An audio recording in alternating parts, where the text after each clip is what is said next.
এক জামানার কথা। একটা খুব সুন্দর রাজ্য ছিল। সেই রাজ্যের নাম ছিল মালবগড়। সেখানে খুব চমৎকার এবং বড় রাজপ্রাসাদ ছিল। সেই রাজপ্রাসাদে একটা খুব শক্তিশালী এবং দাপুটে রাজা থাকত, যার নাম ছিল মহারাজ প্রতাপ সিংহ। মহারাজ প্রতাপ সিংহ খুব সম্মানিত এবং বুদ্ধিমান রাজা ছিল। তার একটা রানী ছিল, যার নাম ছিল অঞ্জনা দেবী।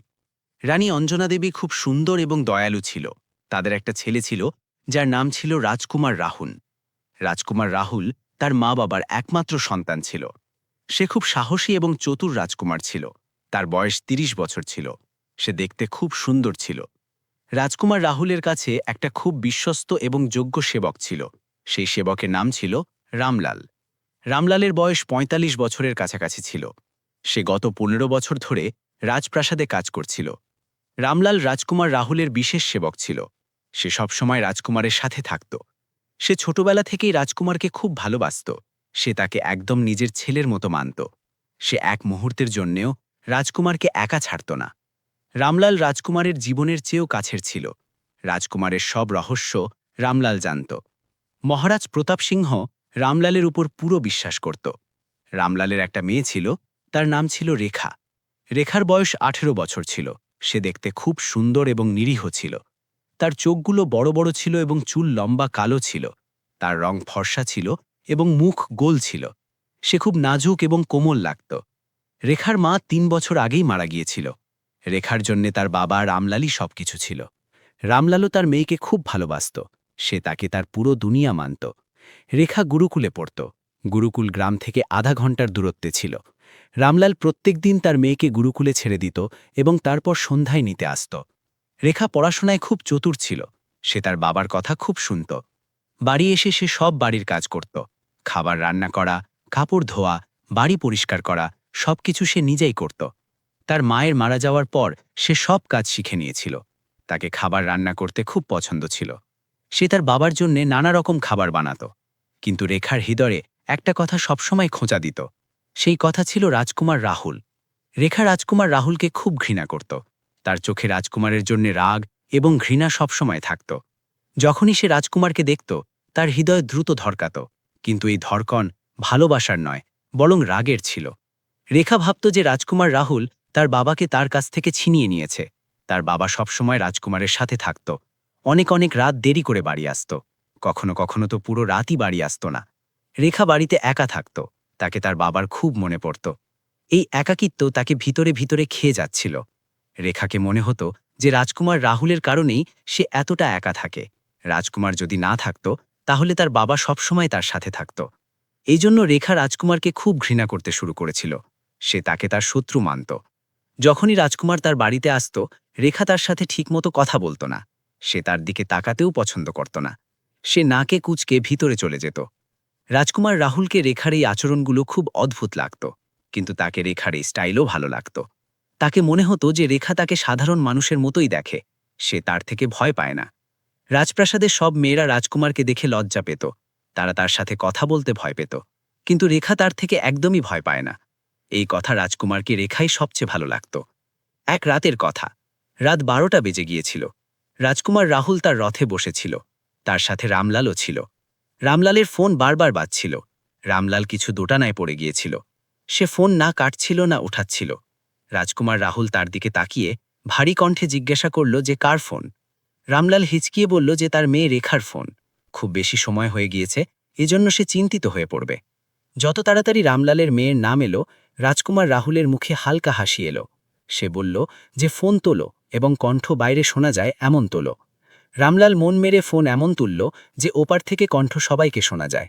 ফোন তোলার সাথে সাথে ওপার থেকে রেখার কণ্ঠ এলো। সে খুব রাগে ছিল। সে চিৎকার করে বলল যে কোথায় আছেন আপনি বাবা? সময় দেখেছেন আপনি? রাত ১টা বাজছে। ভগবানের কোনো ভয় আছে না? আপনার মেয়ে বাড়িতে একা আছে। আপনার আর কোনো কাজ তো নেই। শুধু মেয়ে যাক ভেড়ায়, বৃষ্টি হোক বা ঝড়, আপনাকে তো শুধু একটাই কাজ করতে হয়। আর সেটা হলো সেই লাঙ্গুরের রক্ষা করা। আমি তো কোথাও আপনার সজ্ঞ সন্তান লাগি না। মনে হয় যেন সেই আপনার ছেলে, তাকে আপনি গোদ নিয়ে রেখেছেন। তিক্ত বাদাম কোথাকার। ফোন থেকে রেখার কণ্ঠ শুনে রাজকুমার রাহুল অবাক হয়ে গেল। তার চোখ ফুলে গেল। সে কখনো ফোনের দিকে তাকাতো, তো কখনো রামলালের দিকে তাকাতো। সেই নিরীহ ছোট মেয়েটি তার সম্পর্কে কতটা খারাপ নাম নিচ্ছে। রামলাল তাড়াতাড়ি বলল যে বেটা শান্ত হও, ফোন এমন লাগানো যে সবাইকে শোনা যাচ্ছে, জরা ভেবেচিন্তে বলো। যখন রেখা জানল যে ফোনে আরও লোক শুনছে, তখন সে তুরন্ত চুপ হয়ে গেল। সে তার জিভ দাঁতে চেপে ধরল। কিছুক্ষণ পর সে ধীরে বলল যে তাকে খিদে পেয়েছে, আসার সময় কিছু খাবার নিয়ে আসুন। এই বলে সে ফোন বন্ধ করে দিল। রামলাল রাজকুমারকে বলল যে তার মেয়েকে খিদে লেগেছে, এজন্যই সে এতটা রাগে আছে, না হলে তার মেয়ে এমন নয়। সে রাজকুমারের সম্পর্কে এমন কথা একদম বলে না, বরং সে তো রাজকুমারের খুব প্রশংসা করে। শুধু খিদের কারণে সে এমন শব্দ বলে ফেলেছে। রাজকুমার রাহুল একটা গভীর নিঃশ্বাস নিয়ে থামল। রামলাল বলল যে তার মেয়েকে দেরি রাতে কিছু না কিছু খাবার মনে হয়। তারপর সে তাকে বাজারে পাঠিয়ে দেয় যে গিয়ে কিছু খাবার নিয়ে এসো। রামলাল খুব ভালোবাসায় তার মেয়ের সম্পর্কে বলছিল। এখনও রামলাল কথা বলছিল যে রাজকুমার রাহুল রথটা একটা দোকানের কাছে থামালো। সে রামলালকে বলল যে গিয়ে খাবারের কোনো জিনিস নিয়ে এসো। রামলাল দোতানায় বলল যে কিন্তু তাদের দেরি হয়ে যাবে, রাজকুমারকে আরও কোথাও যেতে হয়। রাজকুমার রাহুল বলল যে না, প্রথমে এই কাজ করব। তুমি আমার কারণে বাড়ি থেকে রাত দেরি করে বাইরে থাকো এবং তোমার মেয়ে বাড়িতে একা থাকে। এখন আমি এতটা খারাপ নই যে তার এই চাওয়া পূর্ণ করতে পারব না। এই বলে রাজকুমার রাহুল রথ থেকে নামল। সে দোকান থেকে খাবারের জিনিস কিনল, একটা নিজের জন্য নিল এবং একটা রামলালকে দিল। তারপর তারা গ্রামের দিকে চলে গেল। আধা ঘন্টায় তারা গ্রামে পৌঁছল। যখন রামলাল বাড়ির দরজা খটখটালো, তখন রেখা দৌড়ে দরজা খুলতে এলো। কিন্তু যখন সে তার বাবার সাথে রাজকুমার রাহুলকে দাঁড়িয়ে দেখল, তখন তার হৃদয় ধড়ক উঠল। এখনও কিছুক্ষণ আগে সে রাজকুমারের নিন্দা আকাশ পাতাল এক করে দিয়েছিল। এখন সে সামনে দাঁড়িয়ে তাকে দেখছে। রেখা তিরস্কার করে জিজ্ঞাসা করল যে এটা এখানে কি করছে। রামলাল রাগে তার মেয়েকে দেখল। জরা লিহাজ নেই সেই মেয়েটায় যে সামনে তার মালিক দাঁড়িয়ে আছে। কিন্তু রেখা তো রাজকুমারকে তার শত্রু মানত, সে তাকে মালিক কি করে মানবে।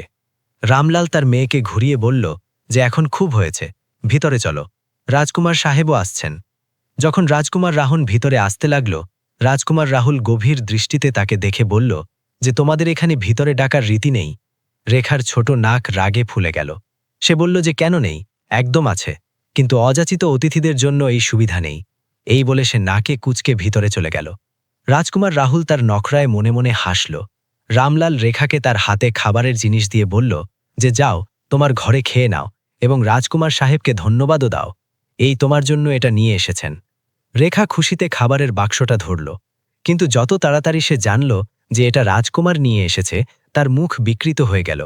সে চোর চোখে রাজকুমারের দিকে দেখল যে তাকে দেখছে। রেখা জোর করে মুখে হাসি এনে ধন্যবাদ বলল এবং তার ঘরে চলে গেল। রাজকুমার রাহুল তার স্টাইলে দেখতে থাকল। কি মেয়ে ছিল! কখনো তো শান্ত হয়ে বসে কথা বলে নিত, কিন্তু না, তার নাকে তো সবসময় তাকে দেখে রাগ চড়ে থাকত। তারপর রাজকুমার রাহুল মাথা ঝুঁকিয়ে রামলালের সাথে কথা বলতে লাগল। জানাই না যে কখন সকালের আলো ছড়াতে শুরু করল।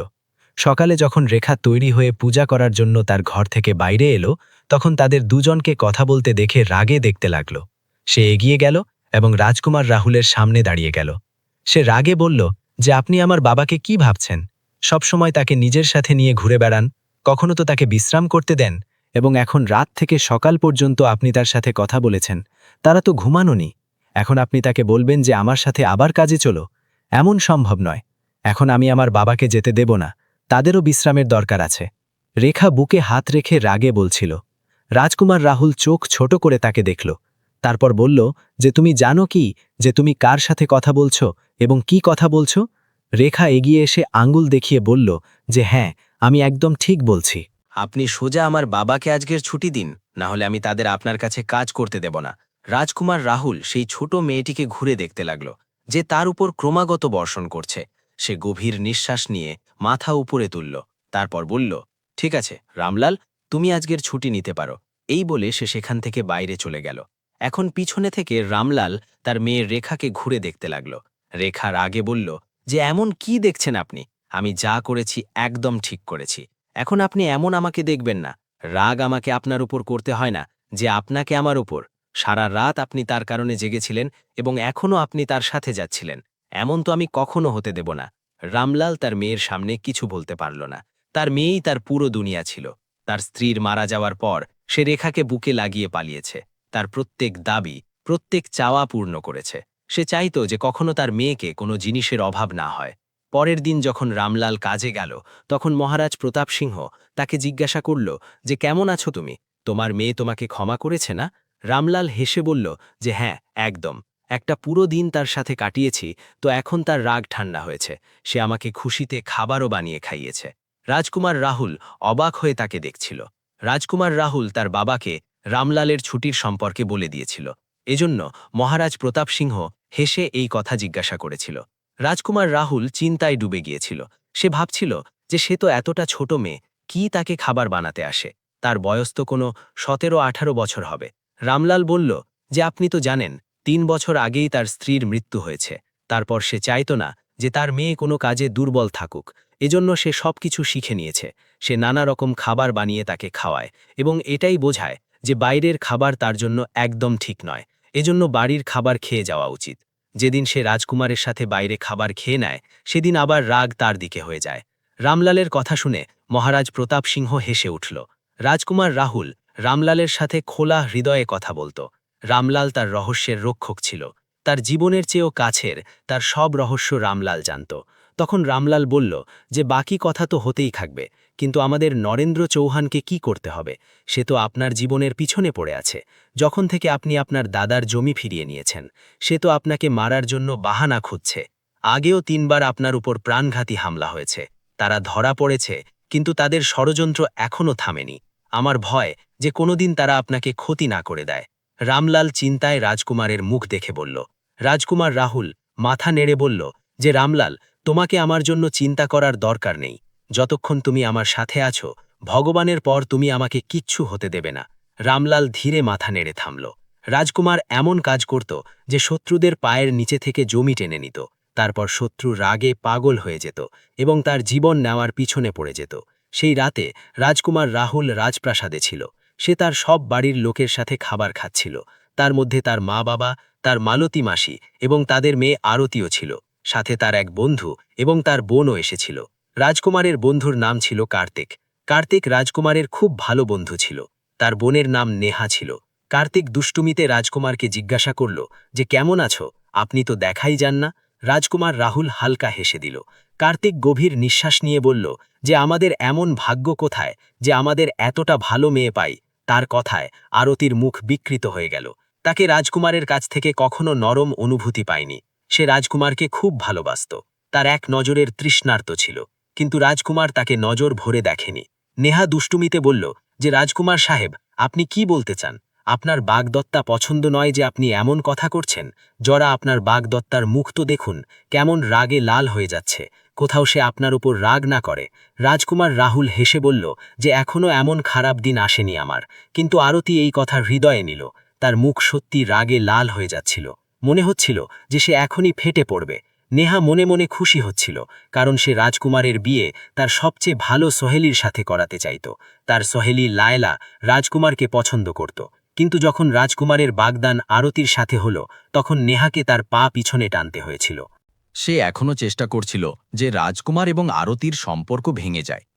সবাই হাসি মজায় লেগেছিল যখন আরতি মনে মনে কিছু আরই ভাবছিল। তার মনে এটা চলছিল যে আখের রাজকুমার রাতে রাজপ্রাসাদে ফিরে না কেন?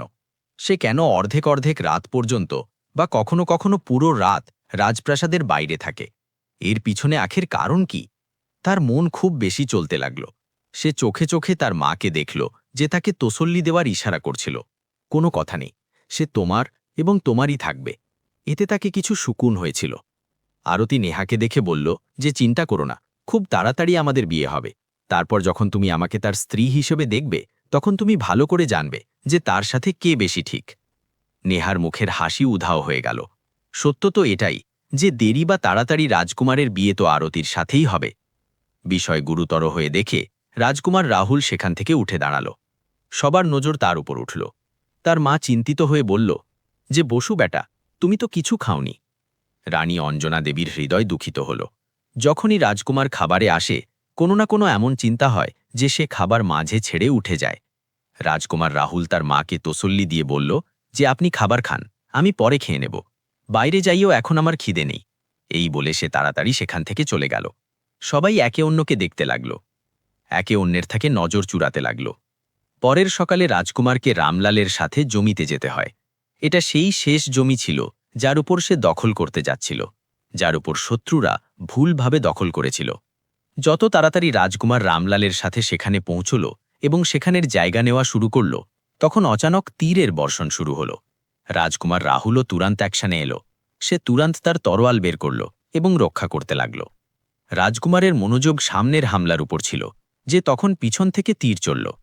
তীর চালানোকে রামলাল দেখে নিয়েছে এবং সে দৌড়ে রাজকুমারের পিঠে লেপটে গেল। রাজকুমার বুঝতে পারার আগেই তীর সোজা রামলালের পিঠে এসে লাগল, যা সোজা তার হৃদয় পৌঁছল। যত তাড়াতাড়ি রামলালকে তীর লাগল, তত তাড়াতাড়ি সব শত্রু পালিয়ে গেল। যখন রাজকুমার রাহুল ফাটা ফাটা চোখে রক্তে ভেজা রামলালকে দেখছিল, সে তুরন্ত তার উপর ঝুঁকল। রামলাল, চোখ খোলো। রামলাল, এটা তুমি কি করলে? রাজকুমার খুব খারাপভাবে চিন্তিত হয়ে গিয়েছিল। রামলাল তার থেকে 15 বছরের বড় ছিল, কিন্তু সে তার জন্য তার বন্ধুর মতো ছিল। রাজকুমার কাঁপতে কাঁপতে শব্দে বলল, যে চোখ খোলো রামলাল, আমার কণ্ঠ শুনছ না? রামলাল কাঁপতে ঠোঁটে কিছু বলার চেষ্টা করছিল। তার শ্বাস থামতে লাগল। রাজকুমার রাহুল তুরন্ত তার সেবকদের সাহায্যে তাকে রথে শুইয়ে পিছনে বসালো। তার মাথা তার কোলে রেখে চালককে তুরন্ত রথ চালাতে বলল। রথ দ্রুত গতিতে রাস্তায় দৌড়ছিল। যখন রামলালের রক্ত জলের মতো বয়ে রাজকুমারের কাপড় লাল করছে, আজ সত্যি সে তার বিশ্বস্ততার প্রমাণ দিয়েছে। যে তীর রাজকুমারের ভাগে আসার ছিল, সেই তীরকে সে নিজের উপর নিয়েছে এবং তার জীবনের উপহার দিয়েছে তার বিশ্বস্ততার চেহারায়। রাজকুমার রাহুলের চোখ আজ প্রথমবার অশ্রুতে ভরে উঠছিল। সে সেই লোকদের ছেড়ে দেওয়ার নয় যারা তার হৃদয়ে হাত দিয়েছে। রাজকুমার বলল, যে রামলাল, কিছু তো বলো। তোমাকে সচেতন থাকতে হবে। আমরা এক্ষুনি বৈদ্যের কাছে পৌঁছে যাব। সচেতনতা হারিও না। রাজকুমার তার হাত কষ্ট করে ধরে তাকে ঝাঁকিয়ে বলল, কারণ সে জানত যদি সে অজ্ঞান হয়ে যায় তো রামলাল কখনো উঠবে না। এই জন্য সে ক্রমাগত তাকে সচেতন রাখার চেষ্টা করছিল। তখন রাজকুমার তার হাতে হালকা চাপ অনুভব করল। সে তুরন্ত রামলালের দিকে দেখল, যে তাকে নিচে ঝুঁকার ইশারা করছে। রাজকুমার তুরন্ত তার মুখের কাছে ঝুঁকল। রামলাল কাঁপতে ঠোঁটে বলল, তার শব্দ আটকে আটকে বেরোচ্ছিল, মালিক, আমি সবসময় আপনার সাথে বিশ্বস্ততা করেছি। কখনো আপনার উপর খোঁচাও আসতে দেইনি। কখনো আপনার সাথে বিশ্বাসঘাতকতা করার কথা ভাবিনি। রাজকুমার মুশকিলে মাথা হ্যাঁ করে নাড়ল, কারণ অশ্রুর গোলা তার গলায় আটকে ছিল। রামলাল তার কথা চালিয়ে রাখল, আমার মেয়ের আমার ছাড়া এই দুনিয়ায় কেউ নেই মালিক। আমিই তার একটা সহায় ছিলাম। সে আমার পুরো দুনিয়া। আমি তাকে কোনো অপরিচিতের সহায়ে ছেড়ে যেতে চাই না, এবং যার সহায়ে ছাড়তে চাই সেটা আপনি। যদি আপনি আমাকে আপনার রাজপ্রাসাদের এক সদস্য মনে করেন, তো আমার উপর একটা উপকার করুন। আমার মেয়ের সাথে বিয়ে করে আপনার জীবনে অন্তর্ভুক্ত করুন। এটা আমার শেষ ইচ্ছা মনে করে পূর্ণ করুন। রাজকুমার রাহুল তার কথাই তোড়পে উঠল। রামলাল, তোমাকে কিছু হবে না। আমরা তোমাকে বাঁচাবো। রাজকুমার তার দিকে দেখে বলল, কিন্তু রামলাল মাথা না করে দিল। আমি জানি মালিক, আমার কাছে বেশি সময় নেই। আমার সাথে প্রতিজ্ঞা করুন, তাহলে আমি শান্তিতে মরতে পারব। না হলে মরার পরও আমার আত্মা তর পাবে। আমাকে শান্তি মিলবে না। রামলাল হাঁপাতে বলল। ব্যথা তার জীবন নিচ্ছে, অজ্ঞানতা তার উপর চড়ে যাচ্ছে। রাজকুমার ঠোঁট চিবিয়ে বসেছিল যখন রামলাল আশাভরা নজরে তাকে দেখছিল। তার চোখে অস্থিরতা ছিল, বাধ্যতা ছিল। এটা সবকিছু রাজকুমার রাহুল রামলালের চোখে প্রথমবার দেখেছে, এবং কারণকে তার 18 বছরের মেয়ে। রামলাল বলল, মালিক। এই বলে রামলালের ঠোঁট আবার কাঁপল। রাজকুমার রাহুল কষ্ট করে তার হাত ধরল। তাকে এটাও জানা ছিল যে রামলাল জানে যে তার বাগদান হয়ে গিয়েছে, কিন্তু একটা মরণশীল বাবা সবচেয়ে প্রথমে তার সন্তানের কথাই ভাবে। রামলালও তার মেয়ে রেখার কথাই ভেবেছে, এবং একটা খুব বড় দায়িত্ব রাজকুমারের কাঁধে দিয়ে দিয়েছে। রাজকুমার সবসময় তার দায়িত্বগুলো ভালো করে পালন করেছে, এবং এখন প্রথমবার জীবনে রামলাল তার কাছ থেকে খুব কিছু চাইছে। তো রাজকুমার কি করে অস্বীকার করবে? যদি অস্বীকারও করেও দিত, তো নিজের থেকে নজর মেলাতে যোগ্যও থাকত না। এজন্য সে তার হাত কষ্ট করে ধরে চোখে চোখ ডালতে শক্ত কণ্ঠে বলল, যদি তোমার এটাই শেষ ইচ্ছা, তো আমি এটাকে অবশ্যই পূর্ণ করব। রামলাল, এটা আমার প্রতিজ্ঞা। কখনো তোমার মেয়ের চোখে অশ্রু আসতে দেব না। আমি তাকে আমার স্ত্রী বানাব। কিন্তু কিন্তু সেই কথায় রাজি হবে? রাজকুমার তাকে দেখে বলল। রামলাল ব্যথায় হালকা হাসল। আমি জানি সে জেদি, রাগের দ্রুত, সহজে মানবে না। কিন্তু আমি আপনাকেও জানি, আপনাকেও নিজের কথা মানানো খুব ভালো করে আসে। আমার মেয়ে যতটা রাগের দ্রুত, ততটা হৃদয়ের খুব ভালো, খুব নরম, কাউকে কষ্টে দেখতে পারে না। আমি জানি সে আপনার জীবনে খুব অনেক সুখের রং নিয়ে আসবে। হতে পারে এতে কিছু সময় লাগবে, কিন্তু আপনি আপনার রামলালের উপর বিশ্বাস করুন, যে জীবিত থাকতে আপনার উপর আঁচ আসতে দেয়নি, আপনার সুখের সবসময় খেয়াল রেখেছে। কি সে মরার পর আপনার জন্য কোনো ভুল সিদ্ধান্ত নেবে? না না। রামলাল কাঁপতে আটকে শব্দে তার কথা পূর্ণ করছিল। রাজকুমার তার চোখের অশ্রু মুছে হ্যাঁ করে মাথা নাড়তে লাগল, কারণ তাকে রামলালের বিশ্বস্ততায় কখনো সন্দেহ ছিল না। রামলাল বলল, তো মালিক, আপনি কোনোভাবে তাকে মানান, তাকে বিয়ে করুন। আমার আশা যে ধীরে ধীরে সবকিছু ঠিক হয়ে যাবে। আমি শান্তিতে মরতে পারব, কারণ আমি এটা জেনে গিয়েছি যে আপনি সবসময় তার রক্ষা করবেন এবং তাকে আপনার সাথে রাখবেন। এই বলে সে তরপাতে একটা শেষ হেঁচকি নিল এবং রাজকুমার রাহুলের বাহুতেই প্রাণ ত্যাগ করল। রাজকুমার দুঃখে তার চোখ বন্ধ করল, তার হৃদয় যেন ভিতরে ভিতরে তাজছে। রামলাল চোখ খোলো রামলাল। পরের মুহূর্তে রাজকুমার চিৎকার করে উঠল, কিন্তু রামলাল চোখ খুলছে না। তার চিৎকার শুনে চালকও ভয় পেয়ে গেল। সে তাড়াতাড়ি রথ কিনারে থামিয়ে পিছনে এসে রামলালের শ্বাস দেখল, যা এখন থেমে গিয়েছে, ধড়কন বন্ধ হয়ে গিয়েছে। চালক মাথা ঝুঁকিয়ে বলল, যে ক্ষমা করুন রাজকুমার সাহেব, এটা এখন জীবিত নয়। রাজকুমারের হৃদয় ফাটার কাছে ছিল, তার হাত রক্তে ভরেছিল, রামলালের রক্তে, যে তার বিশ্বস্ত সেবক নয় বরং তার বন্ধুও ছিল। রাজকুমার মুশকিলে নিজেকে সামলে চালককে রামলালের বাড়ি নিয়ে যাওয়ার জন্য বলল। সে চাইত না যে তার মেয়ে তাকে এই অবস্থায় দেখুক, কিন্তু সে কি করবে, তাকে নিয়ে যেতে তো হয়। যত তাড়াতাড়ি সে দরজা খটখটালো, তার মনে খেয়াল এলো যে এই সময় পর্যন্ত হয়তো রেখা বাড়ি ফিরে এসেছে। দরজা খুলল এবং রেখার নজর যত তাড়াতাড়ি রাজকুমারের মুখে পড়ল, সে চিন্তিত হয়ে তাকে দেখতে লাগল। এর আগে যে সে কিছু জিজ্ঞাসা করত, যে রাজকুমার এখানে একা কি করছে এবং তার বাবা কোথায়, তার নজর রাজকুমারের কাপড় এবং হাতে পড়ল, রক্তে চলে গেল। সে খুব খারাপভাবে ভয় পেয়ে গেল। তার ঠোঁট কাঁপল, কিন্তু শব্দ বের হল না। তারপর যেমন তেমন সে কাঁপতে ঠোঁটে রাজকুমারের দিকে ইশারা করে ধীর কণ্ঠে জিজ্ঞাসা করল, যে এই রক্ত কার? রাজকুমার রাহুল কিছু না বলে পিছনের দিকে ইশারা করল, যেখান থেকে কিছু লোক রামলালের নিষ্প্রাণ শরীরকে বাড়ির ভিতরে নিয়ে আসছিল। রেখা ফাটা ফাটা চোখে এটা সব দেখছিল। যত তাড়াতাড়ি রামলালের শরীরকে ভিতরে এনে রাখা হলো, রেখা চিৎকার করে কাঁদতে লাগল। তার দাহারে পুরো বাড়ি গুঞ্জে উঠল। রেখা চিৎকার করে বলল, বাবা, বাবা উঠুন না, চোখ খুলুন। আপনি চোখ কেন খুলছেন না? দেখুন, আপনার মেয়ে আপনাকে ডাকছে, কাঁদছে আপনার জন্য, এবং আপনি আছেন যে চোখ খুলছেন না। আপনি তো বলেছিলেন যে কখনো আমার চোখে অশ্রু দেখতে পারেন না। আপনি আপনার চোখ বন্ধ কেন করলেন? চোখ খুলুন, দেখুন আমি কাঁদছি আপনার জন্য। আমি বাঁচতে পারবো না আপনার ছাড়া। কি আপনার আপনার মেয়ের একদমও চিন্তা নেই? আপনি বলছেন না কেন বাবা? রেখা তার বাবার নিষ্প্রাণ শরীরকে ঝাঁকাতে বলছিল। এই দৃশ্য দেখে রাজকুমারের হৃদয় করল যে সে জুমিতে ডুবে যাক। আখির সে একটা বাবা মেয়ের আলাদা হওয়ার কারণ কি করে হলো? তাকে নিজের থেকে ঘৃণা অনুভব হতে লাগল। হৃদয়ে একটা ভারী বোঝা এলো। এটা ভেবে রাজকুমার চুপচাপ দাঁড়িয়েছিল, যখন রেখা আরও চিৎকার করে কাঁদতে লাগল। ধীরে ধীরে লোক জমা হতে লাগল। গ্রামের লোকও এলো এবং কথা বলতে লাগল। যেখানে রেখা তার বাবার শরীরে লেপ্টে কাঁদছিল, গ্রামের মহিলারা তাকে সাহায্য দিতে লাগল। সবার জিভে একটাই প্রশ্ন ছিল, আখির এটা সব কি করে হলো? তোমার বাবার তো কোনো শত্রু নেই যে তাদের উপর এমন প্রাণঘাতী হামলা করবে। এবং তখন কিছু ভেবে অচানক রেখার চিৎকার থেমে গেল মতো। সে তার লাল এবং অশ্রুভরা চোখের সামনে দাঁড়ানো রাজকুমারকে দেখল। সে দ্রুত উঠল এবং রাজকুমারের সামনে এসে দাঁড়াল। পরের মুহূর্তে রাগ এসে রাজকুমারের কুর্তা ধরল এবং তাকে ঝাঁকাতে বলল, বলো, বলো, কে করেছে? এটা সব কে এর কারণ? তুমিই তো না?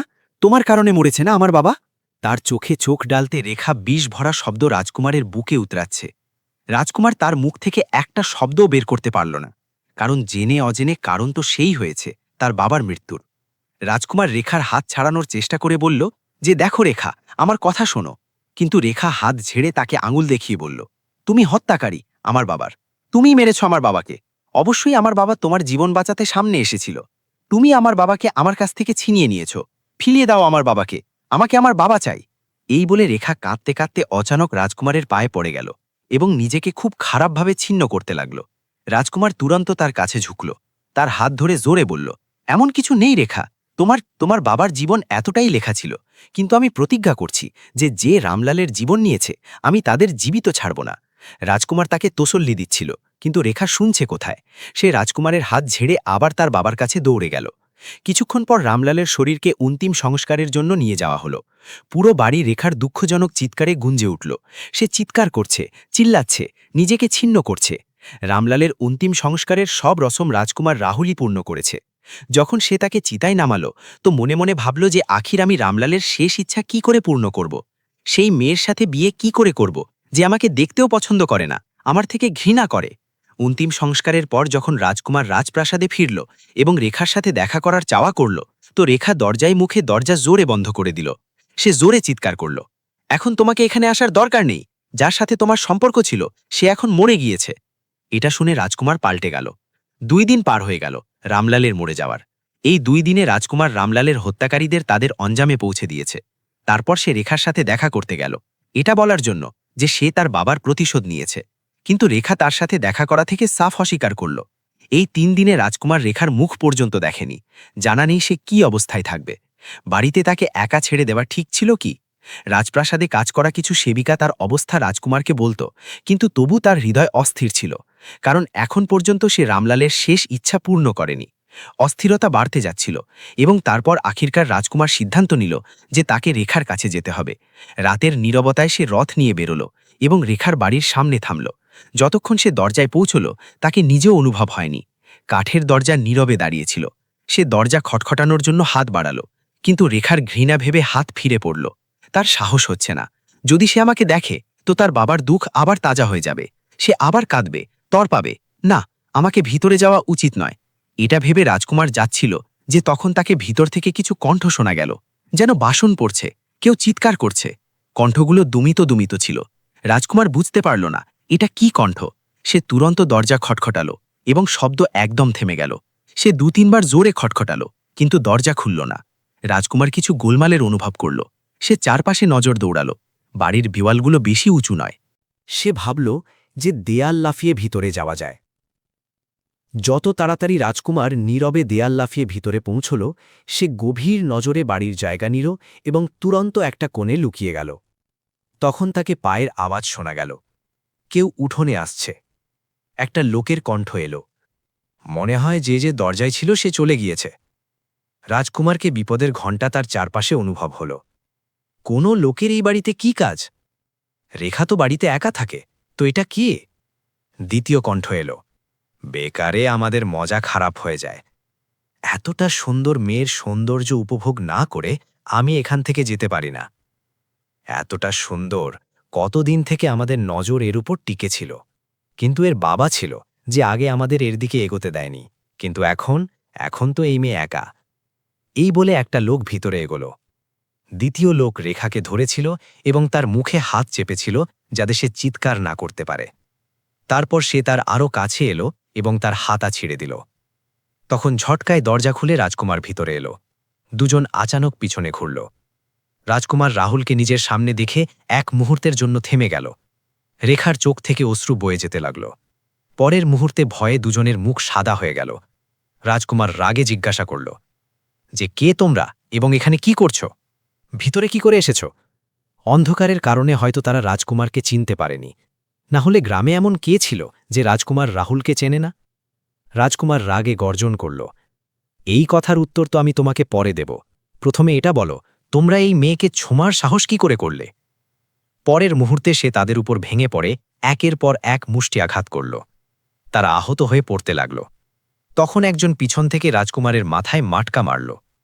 মাটকা তার মাথায় ভেঙে গেল এবং রক্তের একটা ধারা তার কপাল থেকে বয়ে যেতে লাগল। এটা দেখে রেখা ফাটা ফাটা চোখে কখনো রাজকুমারকে দেখত তো কখনো সেই লোককে। পরের মুহূর্তে রাজকুমার ঝাঁপিয়ে তাকে ধরল এবং জমিয়ে মারতে শুরু করল। রাজকুমার দুজনকে এতটা খারাপভাবে মারছিল যে কিছুক্ষণে তারা জমিনে তরপাতে পড়েছিল। রাজকুমার তাড়াতাড়ি রেখার 2 হাত খুলে দিল। সেই লোকেরা তার মুখে কাপড়ও ঠেসে রেখেছিল, যা রাজকুমার তুরন্ত বের করল। রেখা খুব খারাপভাবে ফুটু ফুটু করে কাঁদতে লাগল এবং তারপর আচানক রাজকুমারের চড়া বুকে লেগে বিলখতে লাগল। তার শরীর ধীরে ধীরে কাঁপছিল। রাজকুমার তাকে নিজের কাছে করে তার মাথায় হাত ফেরাল এবং তসল্লি দিল, চিন্তা করো না, আমি রাজার লোকদের ডেকে পাঠিয়েছি, কিছুক্ষণে এদের নিয়ে চলে যাবে। রেখা কাঁদতে বলল, এই লোকেরা অনেক দিন থেকে আমাকে চিন্তিত করছিল। আজ তো এরা দেয়াল লাফিয়ে বাড়ির ভিতরে ঢুকে এসেছে এবং আমার সম্মান খারাপ করতে চাইছিল। রেখা হেঁচকির মধ্যে কাঁদছিল এবং রাজকুমারকে সব বলছিল।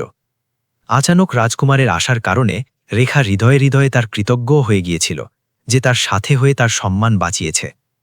কিছুক্ষণ পর দুজন ঘরে একা বসেছিল। রেখা বিছানায় বসেছিল যখন রাজকুমার চটাইতে বসে তার লাল কাদ্দে বিকৃত মুখ দেখছিল এবং তখন রেখা শিসকাতে বলল, আমি এখন ঠিক আছি, আপনি যেতে পারেন। তার কণ্ঠ অনুভূতি থেকে খালি ছিল।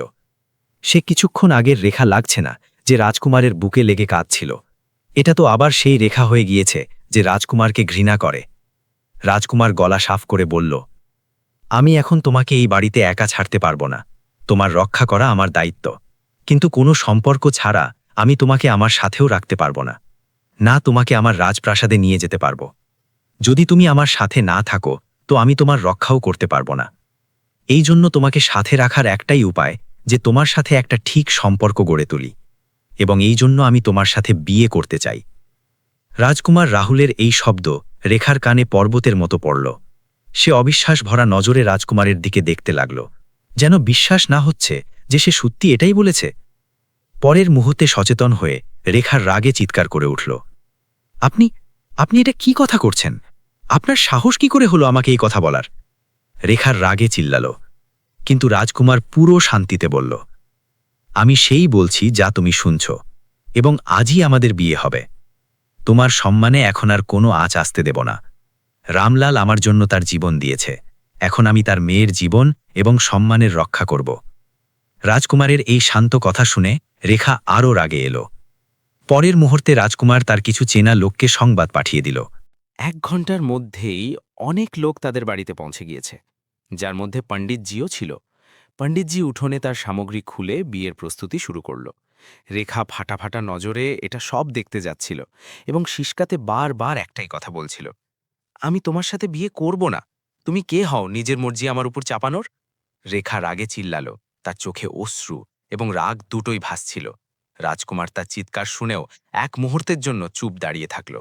তারপর গভীর নিঃশ্বাস নিয়ে বলল, তোমাকে বোঝা যাবে রেখা, খুব তাড়াতাড়ি বোঝা যাবে। এই বলে সে ঘরের দরজা বন্ধ করে দিল এবং বাইরে এসে তার বন্ধুদের সাথে ধীর কণ্ঠে কিছু কথা বলতে লাগল। তখন তার বন্ধু অমিত একটা থলি নিয়ে এলো, যাতে বিয়ের দরকারি সামগ্রী ছিল। রাজকুমার সেখান থেকে লেহেঙ্গা বের করল এবং তারপর ঘরে ঢুকল। সে রেখার সামনে সেই লেহেঙ্গা রেখে বলল, এটা পরে তৈরি হয়ে যাও। রেখার চোখে আগুন জ্বলে উঠল। সে সেই লেহেঙ্গা তুলে ঝটকায় দূরে ফেলে দিল এবং কাঁপতে কণ্ঠে চিৎকার করল, আমি কখনো এটা পরব না এবং না আপনার সাথে বিয়ে করব। আপনি কেন বোঝেন না? তার চিৎকারে ব্যথা, ঘৃণা এবং অসহায়তা সাফ ছলকে যাচ্ছিল। রাজকুমারের মুখে এক মুহূর্তের জন্য রাগের লকির খিঁচে গেল, কিন্তু সে তুরন্ত নিজেকে সামলে বাইরে সেবিকাদের ইশারা করে দিল। কিছুক্ষণ আগে রাজপ্রাসাদের 2 সেবিকাকে সে ডেকে নিয়েছিল। তারা দুজন ঘরে এলো। রাজকুমার তাদের দেখে কড়াভাবে বলল, একে তৈরি করো। এই বলে সে দরজা বন্ধ করে চলে গেল। 2 মহিলা ধীরে ধীরে রেখার কাছে এলো। তাদের মধ্যে একটা বড় বয়সের সেবিকা নরম করে বলল, রেখা, বেটা জিদ করো না। তোমার বাবা তো রাজকুমার রাহুলের উপর জীবন দিত, এবং তুমি কেমন মেয়ে যে তোমার বাবার সম্মানের পাশও রাখছ না? তোমাকে তো খুশি হওয়া উচিত যে রাজকুমার তোমাকে অপনাচ্ছে, তোমাকে সহায় দিচ্ছে। না হলে ভাবো তোমার কি হবে। এই সমাজ একা মেয়েকে বাঁচতে দেয় না। রেখা ভেজা চোখে তাদের দিকে দেখল, ভাঙা কণ্ঠে বলল, এখন কি বলবো? আমি আমার বাবা হারিয়েছি, সেটাও এই মানুষের কারণে। সেই মানুষের সাথে যার সাথে আপনি আমাকে বিয়ে করতে বলছেন। তার গলা অশ্রুর কারণে ভরে এলো এবং অশ্রু তার গালে গড়িয়ে পড়ল। সেই সেবিকা গভীর নিঃশ্বাস নিয়ে ধীর কণ্ঠে বলল, তুমি জানো না বেটা ভিতরের কথা। যদি তুমি সত্য জানতে চাও, যদি তুমি জানতে চাও যে তোমার বাবা মরার সময় রাজকুমারকে কি বলেছিল, তো তোমাকে এই বিয়ে করতে হবে। এটা শুনে রেখার হৃদয় জোরে জোরে ধড়কতে লাগল। তার চোখ চওড়া হয়ে গেল। সে কাঁপতে ঠোঁটে বলল, কি কি বলেছিল আমার বাবা? বলুন আমাকে, বলুন। সেবিকা তার দিকে দয়া ভরা নজরে দেখল। সে সেই চালকের স্ত্রী ছিল যে রামলালের শেষ সময়ে তার সাথে ছিল। সে ধীর কণ্ঠে বলল, আমি সব জানি, আমার স্বামী আমাকে সব বলেছিল। কিন্তু বেটা, যদি সত্য জানতে চাও তো তোমাকে রাজকুমারের সাথে বিয়ে করতে হবে। তাহলে সে নিজে তোমাকে সব বলবে, না হলে তোমাকে তোমার প্রশ্নের উত্তর কখনো মিলবে না। সেবিকার শব্দ রেখাকে দোটানায় ফেলে দিল। তার মন যেন 2 ভাগে ভাগ হয়ে গেল। একদিকে তার বাবার শেষ কথা জানার চাওয়া, অন্যদিকে রাজকুমারের সাথে বিয়ে করার রাগ এবং ঘৃণা। রেখা তার মাথা ধরে বিছানায় বসে গেল, হিচকিতে কাঁপতে। তখন দরজা খুলল এবং রাজকুমার ভিতরে এলো। তাকে দেখে রেখা ঝটকায় উঠল এবং দ্রুত তার কাছে এলো। তার চোখ থেকে অশ্রু বয়ে যাচ্ছিল। সে কাঁপতে কণ্ঠে বলল, আপনি বোঝেন কেন না? এই বিয়ে থেকে অস্বীকার করুন। আমি করতে পারবো না আপনার সাথে বিয়ে। তার শব্দে এবার কোনো রাগ নেই, বরং অসহায়তা এবং ব্যথা ভরা ছিল। তার কণ্ঠ নিরীহতা এবং ব্যথায় ভেজা ছিল। সে মাথা ঝুঁকিয়ে দাঁড়িয়েছিল, যেন হার মেনে নিয়েছে। রাজকুমার তার অবস্থা দেখল, তার ভেজা চোখ, তার কাঁপতে শরীর এবং নিরীহ মুখ। রাজকুমার তার দিকে দেখতে থাকল। সেই মেয়ে সত্যি এখনও একটা বাচ্চাই ছিল, যে তার থেকে পুরো 12 বছর ছোট ছিল। রাজকুমারের মুখ কড়া হয়ে গেল। সে গভীর ভারী কণ্ঠে জিজ্ঞাসা করল, অস্বীকারের কারণ কি? রেখা বলল, আপনি জানেন না, তাহলে কেন জিজ্ঞাসা করছেন? রাজকুমার বলল, একবার আবার জানতে চাই, কারণ বলো। তার কণ্ঠে চাপও ছিল এবং ব্যথাও, যেন সে তার হৃদয়ের লড়াই থেকে নিজে লড়ছে। রেখা দুঃখে চোখ বন্ধ করল, কারণ তাকে রাজকুমার থেকে ঘৃণা ছিল। আমি মরতে পছন্দ করব, কিন্তু আপনার সাথে বিয়ে কখনো করব না। তার শব্দ দ্রুত অস্ত্রের মতো রাজকুমার রাহুলের হৃদয়ে লাগল, এবং সে পাথর হয়ে চোখে তাকে দেখতে থাকল। তাকে জানা ছিল রেখার ঘৃণার কারণ কি, কিন্তু এখন সে পিছনে হটতে পারে না। সে তো তার মরণশীল বন্ধুর সাথে প্রতিজ্ঞা করেছে যে তার মেয়ের রক্ষা করবে এবং তার সাথে বিয়ে করবে। রাজকুমার ঠান্ডা এবং কড়া লহজায় বলল, আমাকে তোমার ঘৃণা এবং ভালোবাসা থেকে কোনো ফারাক পড়ে না। কিছুক্ষণ পর আমাদের বিয়ে আছে, এর জন্য নিজেকে তৈরি করো। এই বলে সে তাড়াতাড়ি ঘর থেকে বাইরে বের হয়ে গেল এবং ফটকে দাঁড়ানো রক্ষককে ইশারা করে দিল যে রেখা কোথাও বাইরে না যায়। তারপর সে কার্তিককেও সংবাদ পাঠিয়ে ডাকল। কার্তিক যখন এলো তো অবাক হয়ে অবস্থাকে বোঝার চেষ্টা করল। রাজকুমার তাকে আলাদা নিয়ে বলল, এই সম্পর্কে কারোর সাথে এখনই কিছু বলো না। কার্তিক মুখ বানিয়ে বলল, বাহ, এটা কি করছেন আপনি? এটা তো সবার উপর খুব বড় হামলা করার মতো আপনি। রাজকুমার হালকা হাসিতে তার কাঁধে হাত রেখে, তোকে তো আমার বিয়ের মিঠাই খাওয়া মিলে যাবে, বাকিদের তো সেটাও নসিব হবে না। এবং কার্তিক শুধু তাকে দেখতে থাকল এবং তারপর নীরব হয়ে গেল।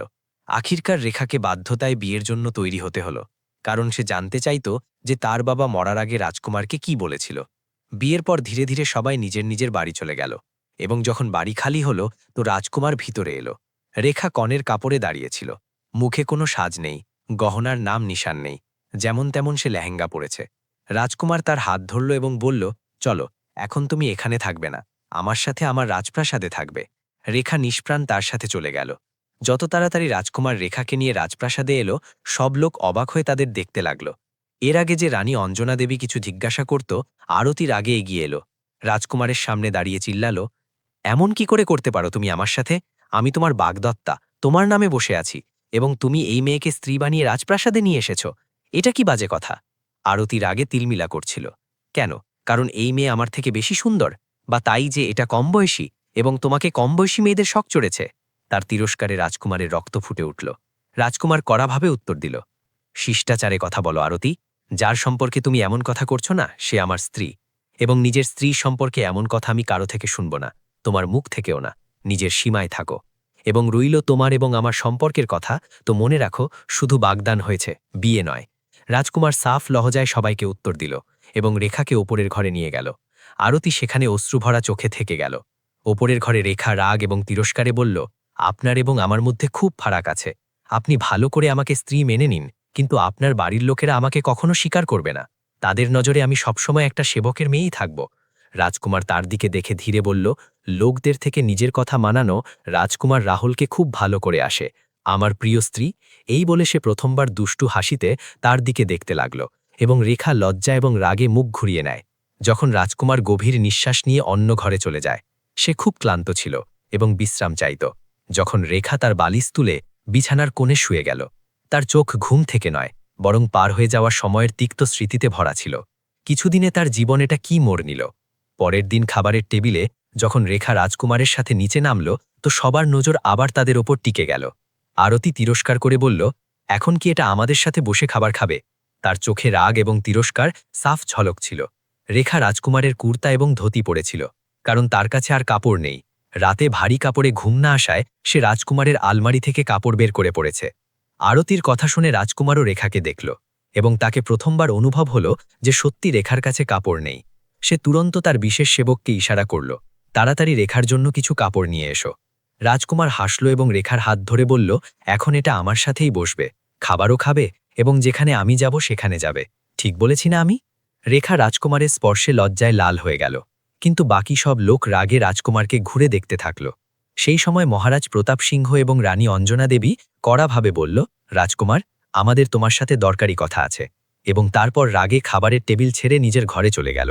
একটা গভীর নিঃশ্বাস নিয়ে রাজকুমার রাহুলও তাদের পিছনে চলে গেল এবং তাদের জিজ্ঞাসায় সে সবকিছু সত্য বলে দিল, যে কি করে রামলালের জীবন তার কারণে গেল এবং রামলালের শেষ ইচ্ছা পূর্ণ করার জন্য সে রেখার সাথে বিয়ে করেছে। কিছুক্ষণ আগে পর্যন্ত মহারাজ প্রতাপ সিং এবং রানী অঞ্জনা দেবীর হৃদয়ে রেখার জন্য রাগ ছিল, কিন্তু এখন সেই রাগের জায়গা দয়া নিয়েছে। তারা তার ছেলের কাঁধে হাত রেখে তাকে তাসাল্লি দিল এবং তারপর এমন মা বাবাকে খুশি দেখে রাজকুমারের হৃদয়েও সুকুন মিলল। কিছুক্ষণ পর মহারাজ প্রতাপ সিং এবং রানী অঞ্জনা দেবী বাইরে এলো এবং রেখাকে ভালোবাসা ভরা নজরে দেখতে লাগল। রেখা যে কিছুদিনে এতটা দুঃখ ভোগ করেছে এবং এই দুনিয়ায় একা হয়ে গিয়েছে, তাদের নিজের বউ হিসেবে সে খুব পছন্দ হয়েছে। রানী অঞ্জনা দেবী তার কাছে গিয়ে তার মুখ সোহাগ করে বলল, আমাকে আমার বউ খুব পছন্দ হয়েছে। রেখা তো অবাক হয়ে গেল যে এমন কি হলো ভিতরে যে দুজন অচানক তাকে এতটা চাইতে লাগল। সে সন্দেহ ভরা নজরে রাজকুমারকে দেখল, যে শুধু হালকা হাসিতে নীরব দাঁড়িয়েছিল। খোলা হৃদয়ে রেখাকে স্বীকার করে নেওয়ায় মালতী এবং আরতি জ্বলে গেল এবং রাগে নিজের নিজের ঘরে চলে গেল। এখন তাদের জন্য সেখানে কোনো কাজ নেই, কারণ রাজকুমার থেকে সম্পর্ক শেষ হয়ে গিয়েছে এবং তারা আরতির জন্য নতুন সম্পর্ক খুঁজতে লেগে গিয়েছে। এই বিয়ে থেকে কেউ খুশি নয়। নেহা পর্যন্ত মুখে টান ছিল, শুধু কার্তিক ছিল যে এই সম্পর্ক থেকে খুব খুশি লাগছিল। কার্তিক দুষ্টুমিতে রেখাকে ছেড়ালো, ভাবি আপনি জানেন না এটা কতটা কড়া মানুষ, আমাকে তো আপনার উপর দয়া আসছে, জানানি আপনি এদের সাথে কি করে চালাবেন। রাজকুমার তাকে ঘুরে দেখল তো কার্তিক হেসে উঠল, আরে আরে এমন দেখো না, মজা করছি, কি কখনো আপনি সত্যি ভাবির উপর রাগ করবেন? রাজকুমার রেখার দিকে দেখে জিজ্ঞাসা করল, কখনো না, আমি কখনো আজ পর্যন্ত এর উপর রাগ করেছি? রেখা কাঁধ উঁচু করে দিল, এখন তো করেনি, সামনে গিয়ে করতে পারেন। তার কথায় রাজকুমার খারাপ মুখ বানালো। তারপর রাজকুমার বলল, ঠিক আছে, আমি কাজ থেকে যাচ্ছি, তোমার জন্য যে কাপড় মঙ্গিয়েছি ঘরে রাখা আছে, তাদের পরে দেখে নিও। রাজকুমার বলে চলে গেল। যখন রেখা ঘরে এলো তো অবাক হয়ে গেল। পুরো বিছানায় কাপড়ের স্তূপ লেগেছিল, কিছু সুন্দর লেহেঙ্গা, কিছু শাড়ি এবং কাপড়। কাপড়ের ছাড়া আরও অনেক জিনিস ঘরে ভরা পড়েছিল। রেখা ভাবতে লাগল, আখির এটা সব আমার জন্য কেন, যখন আমি তাকে এতটা ঘৃণা করি। দিন ধীরে ধীরে পার হতে লাগল। রেখা যখনই রাজকুমারকে ঘৃণা ভরা শব্দ বলতো তো রাজকুমার হেসে টালিয়ে দিত। সে প্রত্যেক কথার উত্তর ভালোবাসায় দিত, কিন্তু রেখাকে তার ভালোবাসাও মিথ্যা লাগত। তার হৃদয় বলতো যে সে সেই মানুষকে কি করে ক্ষমা করবে যার কারণে তার বাবার জীবন গেল। যাই হোক, যদি সত্যি দেখা যায় তো রামলাল নিজের মর্জিতে তার মালিকের জন্য তার জীবন দিয়েছে, রাজকুমার তাকে বাধ্য করেনি। তবু এই কথা রেখার হৃদয়ে খোঁচা দিত। কখনো কখনো তার হৃদয় রাজকুমারের জন্য নরমও পড়ে যেত, কিন্তু সে তুরন্ত নিজেকে তিরস্কার করত এবং তার অনুভূতি ভিতরে দমিয়ে রাখত। রাজকুমার তার খুব যত্ন নিত, তার প্রত্যেক চাওয়া পূর্ণ করত এবং খুব ভালোবাসায় তার সাথে কথা বলতো। এটা সব দেখে কোথাও না কোথাও রেখাও তাকে পছন্দ করতে শুরু করেছে, কিন্তু সে তার হৃদয়কে বোঝাতে থাকল। কিন্তু হৃদয় কোথায় মানে? সে এখন রাজকুমার রাহুলের জন্য মোচলতে লাগল।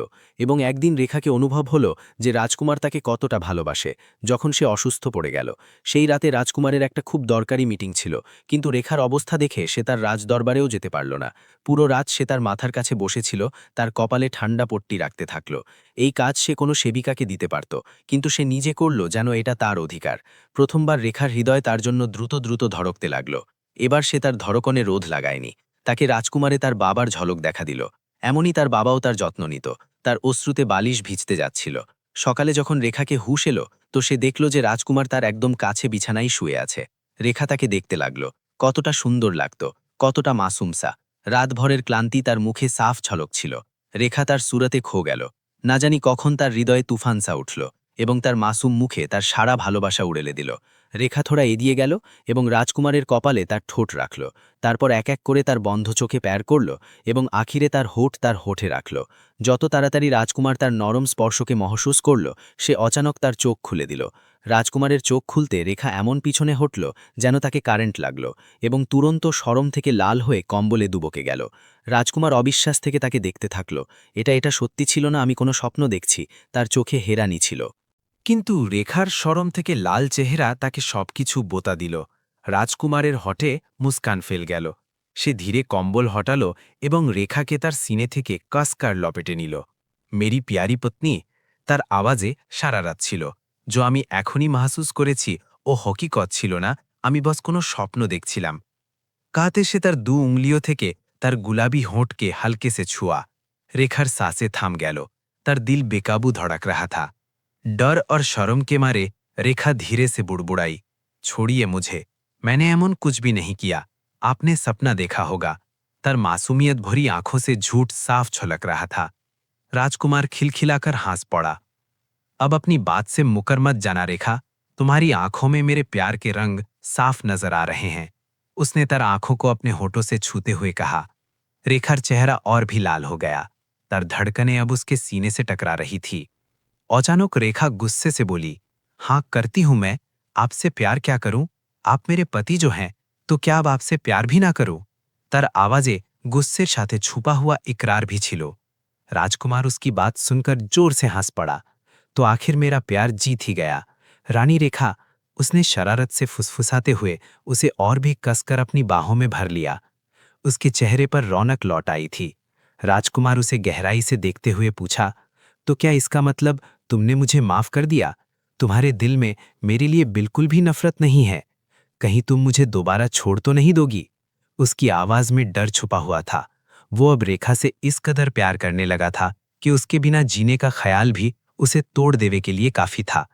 रेखा उसकी आंखों में सीधे देखते हुए धीरे मगर मजबूत शब्दों में कहा, आपको क्या लगता है, जिस इंसान को मेरे पिताजी ने मेरे लिए चुना, मैं उसे इतनी आसानी से छोड़ दूंगी? कभी नहीं। उसकी बात सुनकर राजकुमार की आंखें हैरानी से फैल गई। क्या तुम जानती हो रामलाल की आखिरी इच्छा? राजकुमार कांपती आवाज में कहा। रेखा ने हल्के से सर झुका लिया और सुकून भरी मुस्कान दी। हाँ, मैंने सेवकों को बातें करते सुना था और तभी से मेरे दिल में आपके प्यार ने जड़ें जमानी शुरू की और आज ये प्यार बेकाबू हो गया है। उसकी आवाज धीमी थी मगर उसकी धड़कनों की आवाज कमरे में सुनाई दे रही थी। रेखा नजर चुराते हुए शर्म से लाल होकर सिमट गई। राजकुमार ने खुद को रोक ना पाया। उसने कंबल उसके ऊपर से हटाया और उसके होठों को अपने होठों से छूते हुए अपने दिल को सुकून दिया। रेखा थोड़ा सा हिली। ये क्या कर रहे हैं आप? उसकी सांसें बेकाबू हो रही थी।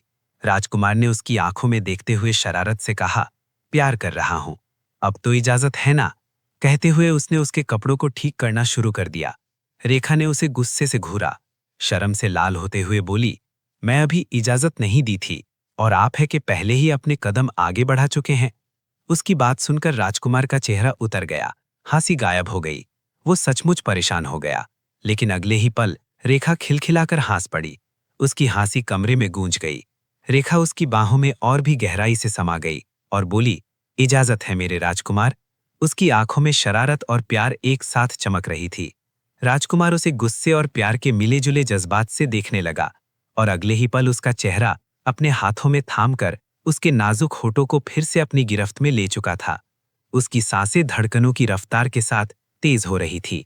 जब राजकुमार थोड़ी देर बाद अलग हुआ तो उसकी आंखों में सिर्फ पागलपन भरा प्यार था। आज रात तुम सिर्फ मुझे महसूस करोगी, क्योंकि आज हम दोनों ने अपने प्यार को पा लिया है। उसकी आवाज धीमी थी लेकिन उसमें गहराई से भरी तड़प थी। धीरे धीरे राजकुमार जब दोपहर के 12 बजे दोनों तैयार होकर नीचे आए तो रानी अंजना देवी ने खोजती नजरों से उन्हें देखा। रेखा के चेहरे पर शर्म की लालिमा और उनके बेटे के चेहरे पर फैला सुकून उन्हें सब कुछ समझाने के लिए काफी था। उन्होंने हल्की सी मुस्कान के साथ सिर झुका लिया। जो डांट वो उन्हें देवे का इरादा रखती थी कि दोपहर तक कमरे में बंद रहना क्या तरीका है, वो अब सब भूल गई। उन्हें समझते देर नहीं लगी कि आज ही उनके बेटे ने नई जिंदगी की शुरुआत की है। राजकुमार राहुल और रानी रेखा अब सचमुच एक दूसरे के हो चुके थे। उनके बीच का प्यार अब पूरे राजमहल में फैलने लगा था और सब लोग ये देखकर खुश हो रहे थे कि राजकुमार राहुल को आखिरकार अपनी जिंदगी की रानी मिल गई थी।